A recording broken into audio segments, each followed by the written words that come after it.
कभी आपने सोचा है भारत के अलग अलग हिस्सों में लोगों के कद काठी, उनकी भाषा, उनके रंग, उनके बाल के प्रकार, उनके बनावट, उनके चेहरा, उनके आँख, नाक, कान अलग अलग क्यों है? कहीं गोरी त्वचा तो नुकीले नाक, सांवले चेहरा तो पतले आँख, घुंघराले बाल। क्या हम अलग अलग नस्ल से हैं या फिर यही विविधता हमारी पहचान है? नमस्कार दोस्तों, भारत वो देश है जहां प्रत्येक 100 किलोमीटर पर भाषा बदल जाती है, चेहरे बदल जाते हैं, खान पान बदल जाती है, बनावट बदल जाते हैं, कद काठी बदल जाता है, रंग, बाल, नाक, आँख, कान प्रत्येक में बदलाव दिखता है। ये विविधता सिर्फ सांस्कृतिक नहीं है, ये बायोलॉजिकल भी है। हम लोग इस वीडियो में रेस के बारे में बात कर रहे हैं, तो मैं सबसे पहले उन दर्शकों को बता दूं जिन्हें रेस का पता नहीं है, नस्ल क्या होता है और रेस क्या होता है उसके बारे में उन्हें बता दूं।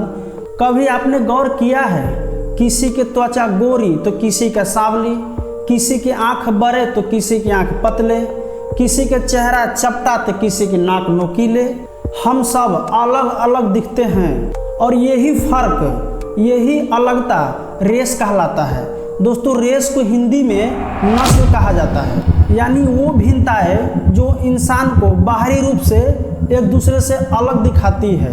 यह एक बायोलॉजिकल वर्गीकरण है, पर असल में हम सब एक ही हैं, होमो सेपियंस की एक प्रजाति इंसान है। भारत में नस्लों का वर्गीकरण ब्रिटिश काल में मानव विज्ञानियों ने भारत के समाज को समझने और उनके नस्लों को समझने का प्रयास किया था। ब्रिटिश काल में उन्हें यह लगा कि भारत एक नस्लों का संगम है, यानी यहाँ नस्लों का विविधता पाई जाती है और यहाँ पर स्टडी करना, रिसर्च करना उनके हिसाब से बेहतर हो सकता था। उन्हीं मानव वैज्ञानिकों में एक H.H. रिस्ले, जो एक अंग्रेज अधिकारी साथ ही साथ वो मानव विज्ञानी भी था, उसने भारत के समाज को 6 प्रमुख नस्लों में बांटा है। सबसे पहले अंडमान निकोबार की बात करेंगे और वहाँ की जो आबादी है उनका कद छोटा होता है, बाल घुंघराले होते हैं, उनका त्वचा काली होती है और चेहरा चपटा होता है, और इस आबादी को उन्होंने नाम दिया था नेग्रिटो। ध्यान रखिएगा साथियों, नेग्रिटो। उन्होंने अंडमान निकोबार की आबादी को नाम दिया था नेग्रिटो।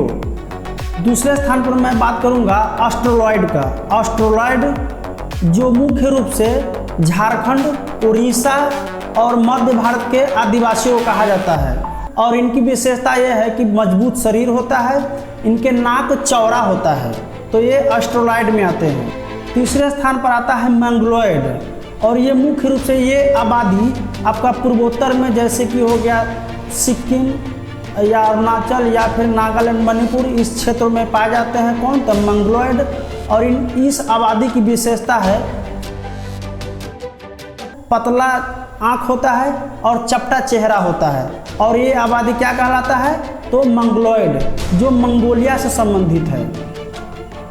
और ये इस रेस का नाम ही इसी आधार पर पड़ा है, मंगलोइड के संबंधित। जैसे कि आपका कोरिया है, साउथ कोरिया, नॉर्थ कोरिया, कुछ चीन में भी इस टाइप के जो नस्ल है पाए जाते हैं मंगलोइड टाइप के। चौथे स्थान पर द्रविडियन। द्रविडियन मुख्य रूप से दक्षिण भारत में पाए जाते हैं या निवास करते हैं जो आबादी है, और मुख्य रूप से तमिलनाडु, कर्नाटक इत्यादि क्षेत्रों में पाए जाते हैं द्रविडियन। और इनकी विशेषता की बात की जाए तो इनका जो बनावट है हिष्ट पुष्ट होता है, शरीर मजबूत होता है, इनका रंग डीप होता है, सांवला टाइप के होता है, और इनके नाक नोकीले होते हैं। अब हम लोग बात करेंगे पांचवी रेस या नस्ल का, जिसे नॉर्डिक या फिर आर्यन कहा जाता है। आर्यन से संबंधित है, जो इन्वेड किया था शुरू में, तो उन्हीं से संबंधित ये नस्ल है। और ये मुख्य रूप से उत्तर भारत में जैसे कि पंजाब, जम्मू कश्मीर, हरियाणा, इस टाइप के क्षेत्र में पाए जाते हैं ये आबादी। और इसकी विशेषता है लंबा कद होता है, हिष्ट-पुष्ट शरीर होता है और गोरा त्वचा होता है।